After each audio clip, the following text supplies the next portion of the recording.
तो guys, food processing industry के ऊपर योजना मैगजीन जुलाई ने कवरेज की है। Now food processing industry is important and all of you know के जैसे योजना जितनी इंपॉर्टेंट होती है, मैं हमेशा आपको इन्फॉर्म करता हूँ कि इंपॉर्टेंट है या नहीं है। लास्ट टाइम हमने फोर्ट्स के बारे में बात की थी, तो फोर्ट्स इतने ज्यादा कोई इंपॉर्टेंट नहीं थे, तो आई ऑलरेडी इन्फॉर्म यू कि उसमें से क्या चीजें हमें देखनी है। जैसे वर्ल्ड हेरिटेज साइट्स वाला टॉपिक था, उसमें वो हमारे लिए इंपॉर्टेंट था, हमने ले लिया था। सिमिलरली इस बार जो फूड प्रोसेसिंग के ऊपर योजना आई है, ये आपके एग्जाम के लिए इंपॉर्टेंट है, क्योंकि स्टेट अवे पेपर 3 में आपको फूड प्रोसेसिंग इंडस्ट्री का सिलेबस है और उसके ऊपर क्वेश्चन भी पूछे जाते हैं। तो आपको ये जानना बहुत जरूरी है कि फूड प्रोसेसिंग इंडस्ट्री के इस टाइम पे क्या हालात हैं, number 1। Number 2, food processing industry में क्या क्या चीजें आ रही हैं। नंबर 3, गवर्नमेंट ऑफ इंडिया ने क्या क्या इनिशिएटिव्स लिए हैं फूड प्रोसेसिंग इंडस्ट्री को बढ़ाने के लिए। नंबर 4, हमारी ग्रॉस डोमेस्टिक प्रोडक्ट में, जीडीपी में फूड प्रोसेसिंग इंडस्ट्री का कितना हिस्सा है, एक्सपोर्ट्स में कितना हिस्सा है। तो ये डेटा जो है वो आपके लिए इंपॉर्टेंट है। वन टाइम डेटा, इसको आप नोट कर लोगे, इस साल अटेम्प्ट दोगे, अगले साल अटेम्प्ट दोगे, तो वो डेटा जो है आपको काम आएगा। उसके अलावा गवर्नमेंट की जो स्कीम्स हैं, they are very much important. अगर कोई भी आप आंसर लिख रहे हो बिना गवर्नमेंट की स्कीम्स को मेंशन किए, तो समझ लेना आपके मार्क्स कट रहे हैं। अगर आप टॉपर्स की आंसर शीट भी देखोगे ना जाके ऑनलाइन, तो you will be amazed to know कि कैसे ड्राफ्ट किया जाता है आंसर और कितने अच्छे तरीके से किया जाता है, जिसमें गवर्नमेंट स्कीम्स एक बहुत इंपॉर्टेंट रोल प्ले करती। तो इसीलिए आज भी आपने इसी पर्सपेक्टिव से इस योजना को समझना है। जुलाई की योजना कर रहे हैं जी 2024 and it is on food processing industry. Okay, food processing के ऊपर ये योजना है। तो now the first article is impact of food processing on employment generation and skill development. तो employment generation and skill development के ऊपर फूड प्रोसेसिंग का क्या इंपैक्ट आया। तो बड़ी सिंपल सी बात है, जो हमारे 25 साल हैं 100 साल ऑफ इंडिपेंडेंस कंप्लीट करने से पहले, जिसको हम क्या बोलते हैं, Amritkaal. So it would require a critical transformation required है इन इट्स प्राइमरी सेक्टर, जैसे कि एग्रीकल्चर। अब एग्रीकल्चर में हमें क्रिटिकल ट्रांसफॉर्मेशन रिक्वायर्ड है। Agriculture to manufacturing to food processing, वो भी हमारे लिए बहुत ज्यादा रोल प्ले करता है। एक बार आपको क्वेश्चन भी आया था मेंस में कि जो इंडियन इकोनॉमी है उसने स्विच किया सीधा प्राइमरी सेक्टर से टर्शियरी सेक्टर के ऊपर। सेकेंडरी सेक्टर जो है वो इतना डेवलप नहीं कर पाया जैसे कि चाइना में कर गया। इसलिए चाइना आज मैन्युफैक्चरिंग में इतना ज्यादा कंपीट कर रहा है, पूरे वर्ल्ड को इतना ज्यादा कंपटीशन वो पोज करता है। So the development paradigm within agriculture needs to transform from agriculture to agri business. So ये जो ट्रांसफॉर्मेशन है वो रिक्वायर्ड है। जैसे पहले हमने बात की कि एग्रीकल्चर सेक्टर में ट्रांसफॉर्मेशन रिक्वायर्ड है, कैसी transformation, from agriculture to agri business with employment dependency on agriculture being suitably addressed by skill development. So ये चीजें कोई नई नहीं है, तो हमें शुरू से ही पता है कि हमें क्या करने की जरूरत है। हमें एग्रीकल्चर बिजनेस या फिर कोई भी बिजनेस है और उसके रिगार्डिंग जितनी स्किल्स रिक्वायर्ड है, वो स्किल्स अगर हम इंपार्ट करेंगे यूथ को, तो that will give a boost और किक। फॉर एग्जांपल, अगर आईटी इंडस्ट्री की डिमांड है तो स्किल रिलेटेड टू आईटी, अगर वोकेशनल ट्रेनिंग्स की रिक्वायरमेंट है तो वोकेशनल ट्रेनिंग्स दी जाए। उसके अलावा अगर एग्रीकल्चर बिजनेस की बात करें या फूड प्रोसेसिंग की बात करें, तो skill development with respect to that particular industry, ताकि बच्चा नौकरी हासिल कर पाए, ऐसे फ्री में ना घूमे, अनएम्प्लॉयड होकर ना घूमे। The food processing subsector will be centering to this agriculture transformation pathway. So this is the brief of this. So NABARD has been at the forefront as an important stakeholder in food processing sector. अब ये NABARD क्या चीज है? This is very much important for you. इसको जानेंगे आगे। और NABARD क्या है, वो बहुत इंपॉर्टेंट रोल प्ले कर रही है किसमें, फूड प्रोसेसिंग सेक्टर को ट्रांसफॉर्म करने में, उसको आगे लाने में। So playing a vital role in infrastructure creation for the food processing industry. So green revolution आई थी 1970s, और आज तक हम क्या देख रहे हैं उसके बाद कि कितनी ज्यादा फूड प्रोडक्शन इंक्रीज की है। पोजीशन स्कार्सिटी टू सरप्लस, पहले हम स्कार्स थे, हम इंपोर्ट करते थे अमेरिका से वीट, लेकिन आज क्या आलम है, आज ये है कि हम एक्सपोर्ट भी करते हैं। हमारे पास इतनी ज्यादा प्रोडक्शन है, हमारी राइस की बात करें या हम वीट की बात करें, तो currently India is processing less than 10% of its agriculture output. इतनी ज्यादा प्रोडक्शन के बावजूद, इतनी ज्यादा प्रोड्यूस के बावजूद, हम सिर्फ और सिर्फ 10% एग्रीकल्चर आउटपुट को प्रोसेस कर रहे हैं। तो व्हाट आई मीन टू से कि फूड प्रोसेसिंग इंडस्ट्री जो है वो अभी भी इतनी ज्यादा पोटेंशियल रखती है, क्योंकि एग्रीकल्चर सेक्टर में जितनी एग्रीकल्चर आउटपुट है उसका सिर्फ 10% हिस्सा प्रोसेस किया जा रहा है, only 10%। So thus presenting immense opportunities for increasing processing levels and leading to immense investment. So with about 70% of the households still dependent on agriculture for their livelihood in India, this sector provides huge employment generation. So basic बात है कि agriculture sector में employment opportunities है। अब हम देखते हैं status and role of food processing sector in India, क्या है जी स्टेटस इसका। सो कंट्रीब्यूशन देखो जी, लास्ट 5 साल में एंडिंग 2021 तक जो एंड हुआ है, the food processing sector has grown at an average annual growth 8.38। सो ये अच्छा नंबर है ग्रोथ का।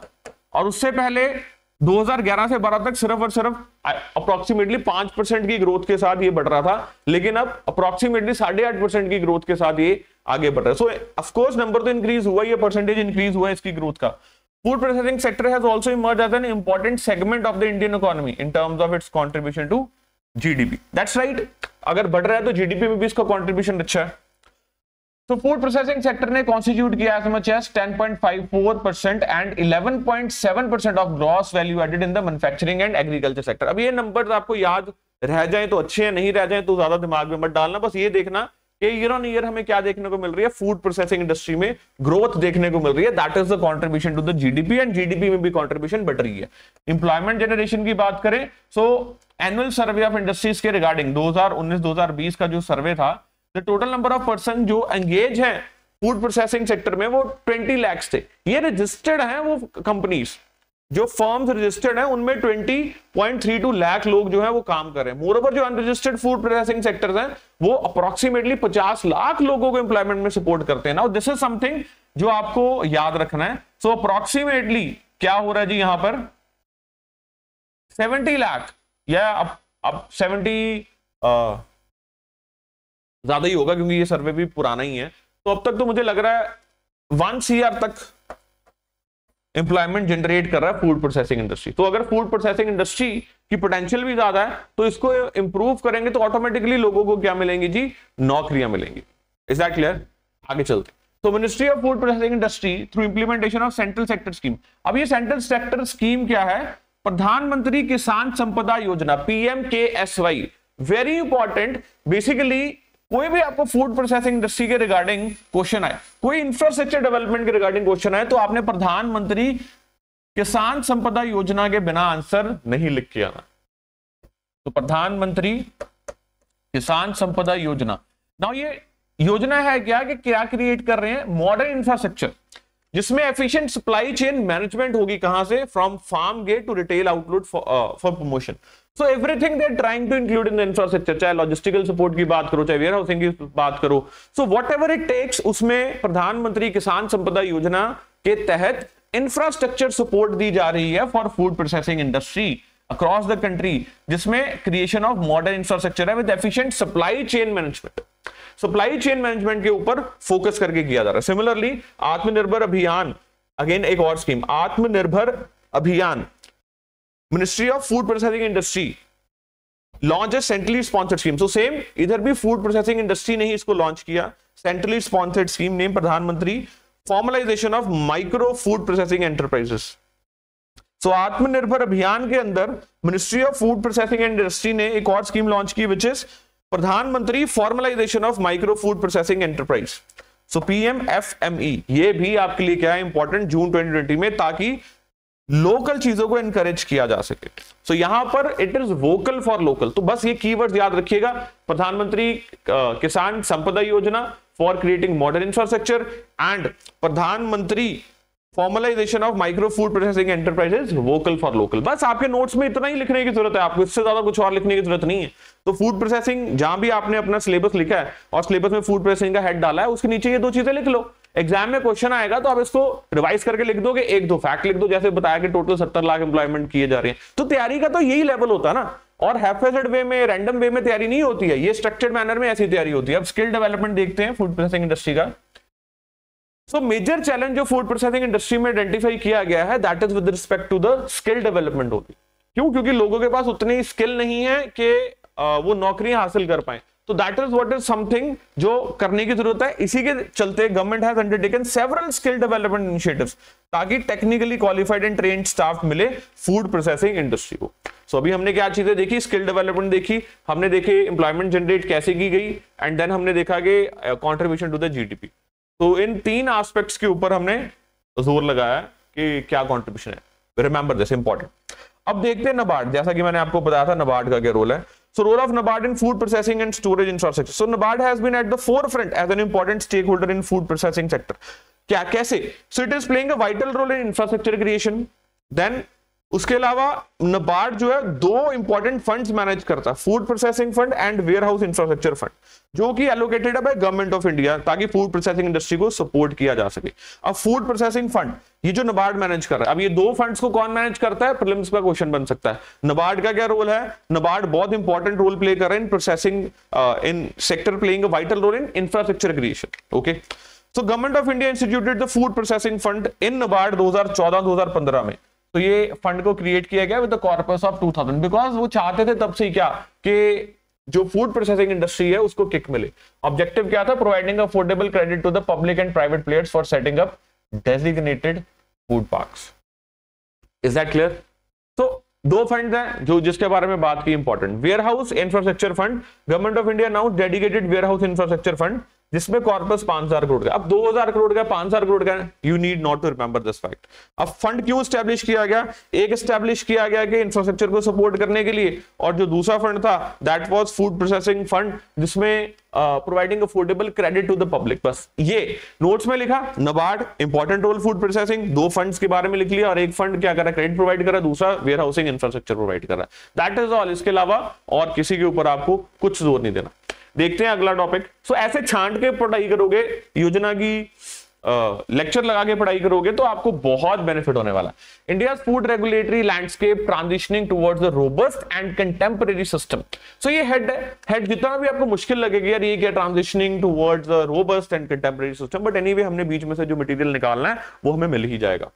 तो India has undergone a transformative journey, कहां पर? Food regulatory landscape with the enactment of food safety standard act. So this is very much important, very very very important. Again आप food processing head जो डाला आपने उसके नीचे ये चीजें लिख लोगे। गाइस यही तैयारी करने का तरीका होता है कि आपको कैसे तैयारी करते हुए इंपॉर्टेंट चीजों को निकालना। जैसे हमने नाबार्ड निकाला, हमने इंपॉर्टेंट फैक्ट्स निकाले, हमने फंड्स निकाले, हमने देखा क्या क्या फूड प्रोसेसिंग इंडस्ट्री कर रही है, एम्प्लॉयमेंट जनरेट कैसे कर रही है, जीडीपी में क्या कंट्रीब्यूशन है, एंड देन अब हम क्या देख रहे हैं कि यहाँ पर food safety and standard act जो इनिशिएट किया गया है with respect to food industry only. अब जैसे एमडीएच मसालों की डिबेट चली, और भी मसालों की कंपनीज के बारे में लिखा गया कि उसमें कार्सिनोजेनिक एजेंट्स हैं, अब they are related to food processing industry only. तो फूड प्रोसेसिंग इंडस्ट्री आपके सिलेबस में दैट बिकम्स इंपॉर्टेंट। अब उसमें एफएसएसए का रोल पूछा जा सकता है कि एफएसएसए का रोल क्या है, या फिर कैसे इन कंपनीज को टैकल किया जा सकता है, लीगल फ्रेमवर्क क्या है, इंस्टीट्यूशनल फ्रेमवर्क क्या है, आपको क्वेश्चन मेंस में दिख सकता है,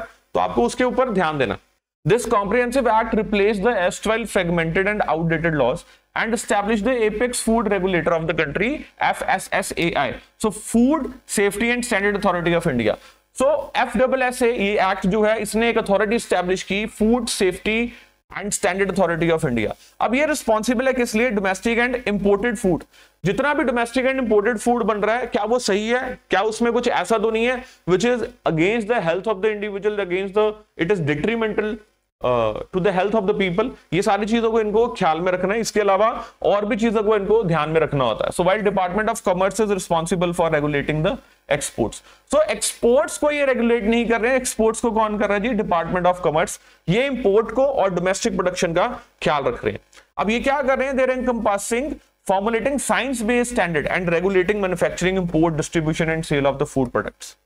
So manufacturing, import, distribution and sale, not the export. अगर export आ जाए तो wrong. So this article delves into the organization structure, standard setting. So about FSSAI के बारे में बात करेंगे, या FSSAI एक्ट के बारे में यहाँ हम थोड़ी सी चर्चा करेंगे। तो objective of national food control system क्या है जी? Protecting public health by reducing the risk of food borne illness, as already discuss with you के फूड बॉर्न इलनेस हेल्थ को तंग ना करे लोगों की। Protecting consumer from unsanitary, wholesome, mislabelled, adulterated food. जैसे एडल्ट्रेशन मिलती है आपको देखने में, प्रेजेंट कुछ और किया होता है, अंदर कुछ और होता है, इंग्रेडिएंट्स प्रॉपर तरीके से मेंशन नहीं किए गए होते। सो बेसिकली इन चीजों के बारे में contributing to the economic development by maintaining the consumer confidence. तो अगर आपको पता है कि आपका ये जो वॉच डॉग है ये बहुत स्ट्रांग है, अगर आपका ये जो गार्ड है FSSAI वेरी स्ट्रांग, लोगों की हेल्थ के साथ बिल्कुल भी कॉम्प्रोमाइज नहीं करता, तो आपको कॉन्फिडेंस आता है प्रोडक्ट्स के ऊपर, और आंखें बंद करके अगर ये टैग मिला है तो आप उसको लेते हो। तो resilient food regulatory ecosystem, whole government approach. Government of India diligently works towards establishing a strong, transparent, predictable and risk based regulatory framework. तो अगेन आप ऐसी लाइनें आपको याद हो जाएंगी, ठीक है, नहीं होंगी तो तब भी कोई दिक्कत नहीं है।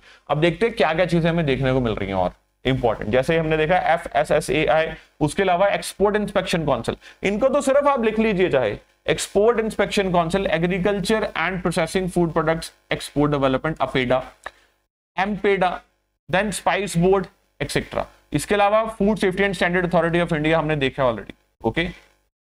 अब food safety and standard authority क्या कर रही है, we have discussed over here, वही चीज यहां पर डिस्कस की गई है। National food control system, food safety and standard act, तो food safety and standard act, जैसे कि मैंने आपके साथ बात की, it consolidates various acts and orders that had earlier handled. तो इससे पहले जो फूड प्रोसेसिंग इंडस्ट्री है, फूड से रिलेटेड जितने एक्ट्स थे, उन सभी को क्या किया जी इसने, इससे कंसोलिडेट करके एक बेहतर एक्ट बनकर आया, दैट इज FSSAI। बस इतनी सी इंफॉर्मेशन आपको जाननी जरूरी है।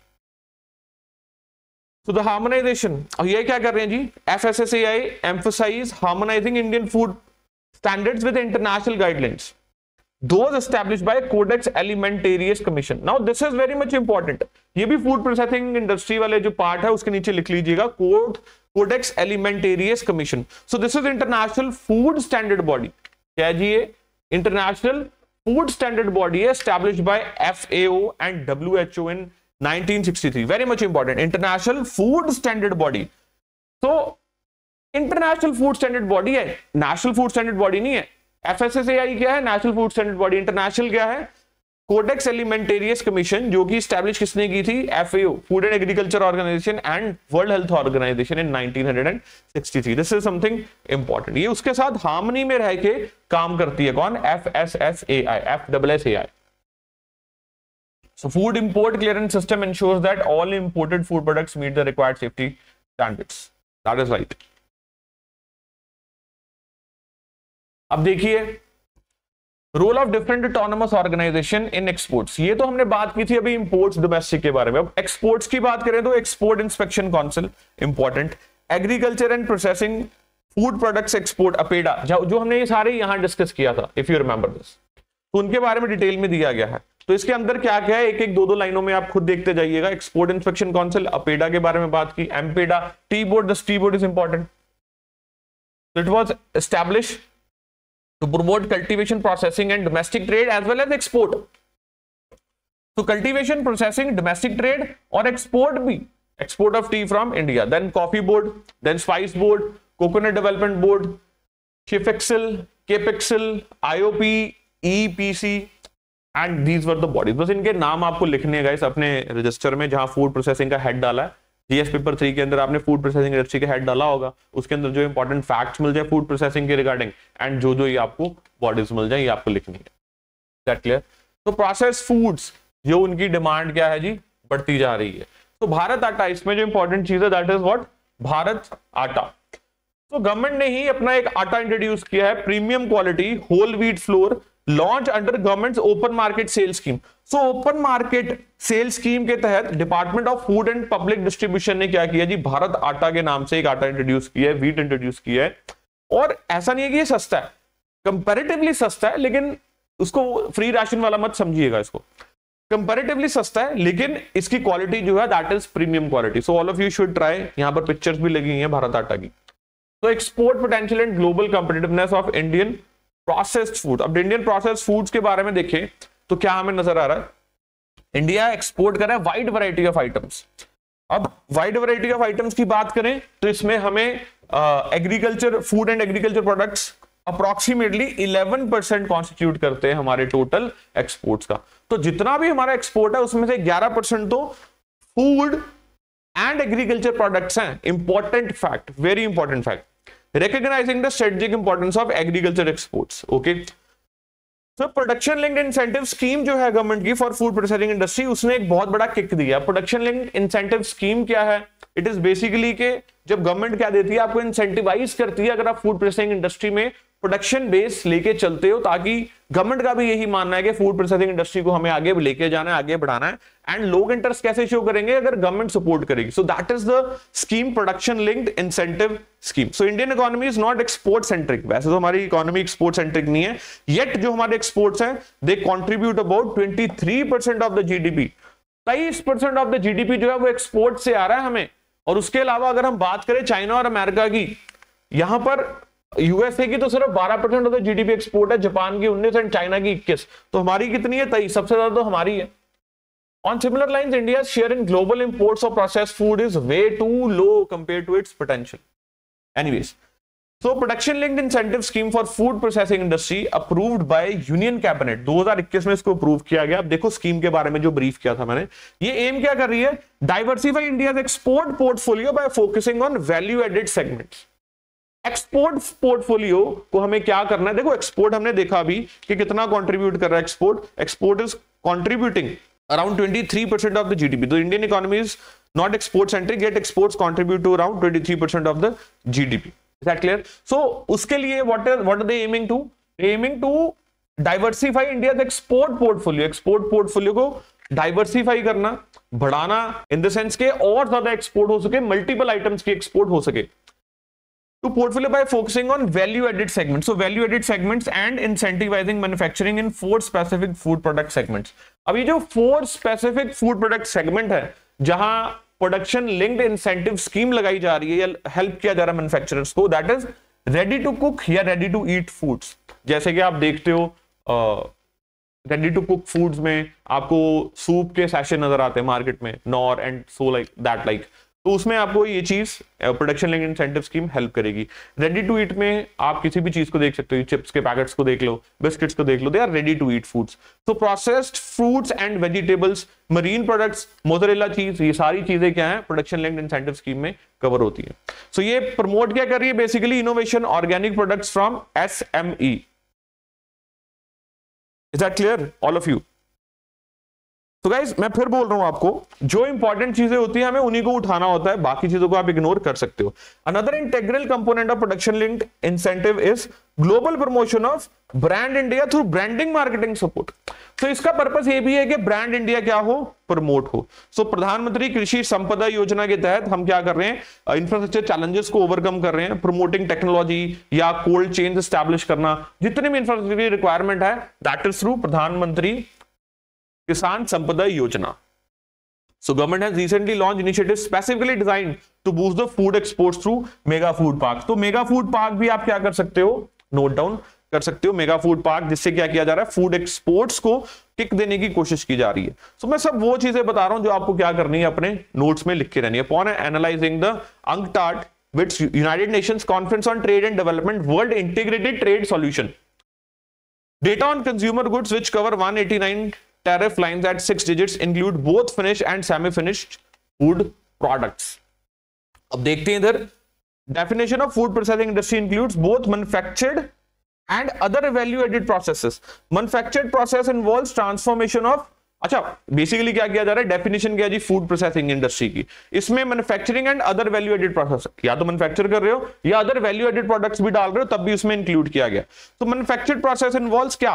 Transformation any raw product of agriculture, any husbandry, animal husbandry और fishery through a process involving employees, power, machine और money, resulting in change in its original physical property. जैसे let us say apple है, तो Apple का Apple juice बना दिया, orange को orange juice बना दिया, रियल जूस की कंपनी ट्रॉपिकाना, ये सब क्या है?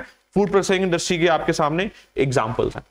तो secondly, food products are being consumables are subject to stringent standards. Each of these market has unique demand. So हर एक मार्केट की अपनी डिमांड है, उसको भी फुलफिल करना है, and that is how India can move ahead.